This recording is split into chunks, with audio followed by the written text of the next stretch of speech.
ইয়েমেনের হুদি সমর্থিত টেলিভিশন আল মাসিরাহ জানিয়েছে, হোদেইদা বন্দর ও বিমানবন্দরে যুক্তরাষ্ট্র ১৩টি বিমান হামলা চালিয়েছে। শনিবার আল মাসিরাহ জানায়, রাজধানীর সানার, আল থাওয়া, বানিমাতার ও আল সাফিয়া এলাকায় মার্কিন হামলায় ৩ জন নিহত ও ৪ জন আহত হয়েছেন। যুক্তরাষ্ট্রের চলমান হামলা সত্ত্বেও হুদিরা আরও অভিযান চালানোর হুমকি দিয়েছে। কয়েক সপ্তাহ আগে হুদিদের বিরুদ্ধে বড় ধরনের সামরিক অভিযান শুরুর ঘোষণা দিয়েছিল মার্কিন প্রেসিডেন্ট ডোনাল্ড ট্রাম্পের প্রশাসন। যুক্তরাষ্ট্র বলছে, আন্তর্জাতিক বাণিজ্যের জন্য গুরুত্বপূর্ণ লোহিত সাগর রুটে জাহাজ চলাচলে হুদিদের হুমকি বন্ধ করতেই এই হামলা।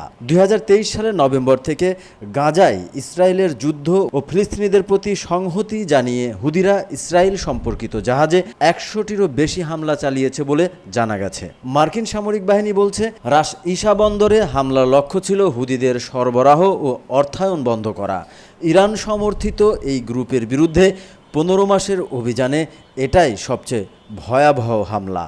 ইয়েমেনের ৭০% আমদানি ও ৮০% মানবিক সহায়তা রাস ইসা, হোদেইদা ও আস সালিফ বন্দর দিয়ে হয়। জাতিসংঘ উন্নয়ন কর্মসূচি ইউএনডিপি বলেছে, রাস ইসা বন্দর ও ইয়েমেনের প্রধান তেল পাইপলাইনের শেষ প্রান্ত, দেশটির জন্য গুরুত্বপূর্ণ অবকাঠামো।